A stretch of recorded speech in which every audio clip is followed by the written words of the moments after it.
ನಮಸ್ಕಾರ ನಮಸ್ಕಾರ ನಮಸ್ಕಾರ. ನಿಮ್ಮ ಮಕ್ಕಳು ಗುರು ಹಿರಿಯರಿಗೆ ಗೌರವಿಸುವ ಗುಣವಂತರಾಗಬೇಕಾ? ನಿಮ್ಮ ಮಕ್ಕಳು ಸಂಸ್ಕಾರವಂತರಾಗಬೇಕಾ? ನಿಮ್ಮ ಮಕ್ಕಳು ವಿವೇಚನಶೀಲರಾಗಬೇಕಾ? ನಿಮ್ಮ ಮಕ್ಕಳು ದೇಶದ ಉತ್ತಮ ಪ್ರಜೆಗಳಾಗಬೇಕಾ? ನಿಮ್ಮ ಮಕ್ಕಳು ತಂದೆ ತಾಯಿಯರಾಗಬೇಕಾ? ನಿಮ್ಮ ಮಕ್ಕಳು ಕಷ್ಟವನ್ನು ಎದುರಿಸುವ ಧೈರ್ಯವಂತರಾಗಬೇಕಾ? ನಿಮ್ಮ ಮಕ್ಕಳು ಸುಖ ದುಃಖಗಳನ್ನು ಸಮಾನವಾಗಿ ಕಾಣುವಂತಾಗಬೇಕಾ? ನಿಮ್ಮ ಮಕ್ಕಳು ಸದೃಢರಾಗಬೇಕಾ? ಹಾಗಾದರೆ ನಿಮ್ಮ ಮಕ್ಕಳನ್ನು ಹತ್ತಿರದ ಸರ್ಕಾರಿ ಶಾಲೆಗಳಿಗೆ ಸೇರಿಸಿ.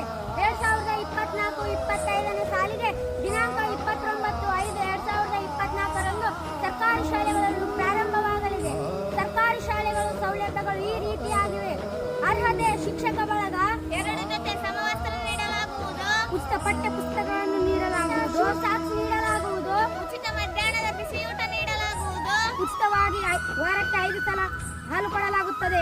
ಶುದ್ಧ ಕುಡಿಯುವ ನೀರು, ಸದೃಢವಾದ ಶಾಲಾ ಕೋಣೆಗಳು, ಗಂಡು ಮತ್ತು ಹೆಣ್ಣು ಮಕ್ಕಳಿಗೆ ಪ್ರತ್ಯೇಕವಾಗಿ ಶೌಚಾಲಯಗಳು, ಬಿಸಿ ಊಟ ಮಾಡಲು ಭೋಜನಾಲಯ, ವಾರಕ್ಕೆ 3 ಸಲ ಸಾಯಿಶು ರಾಗಿ ಎಲ್ ಸ್ಮಾರ್ಟ್, ಪ್ರತಿ ತರಗತಿಗಳಲ್ಲಿ ಸ್ಮಾರ್ಟ್ ಕ್ಲಾಸ್ಗಳಿವೆ, ಉಚಿತವಾಗಿ ಮೊಟ್ಟೆ ವಿತರಣೆ, ಉಚಿತ ಆರೋಗ್ಯ ತಪಾಸಣೆ, ಜ್ಞಾನ ಹೆಚ್ಚಾಗಲು ಆಗಾಗ ರಸಪ್ರಶ್ನೆಗಳ ಕಾರ್ಯಕ್ರಮ, ರಂಜನೆಗಾಗಿ ಆಗಾಗ ಸಾಂಸ್ಕೃತಿಕ ಕಾರ್ಯಕ್ರಮಗಳು, ಸದೃಢಕ್ಕಾಗಿ ಕ್ರೀಡೆಗಳ ಆಯೋಜನೆ ಇವೆಲ್ಲವೂ ಸರ್ಕಾರಿ ಶಾಲೆಗಳಲ್ಲಿ ನಡೆಯುತ್ತವೆ.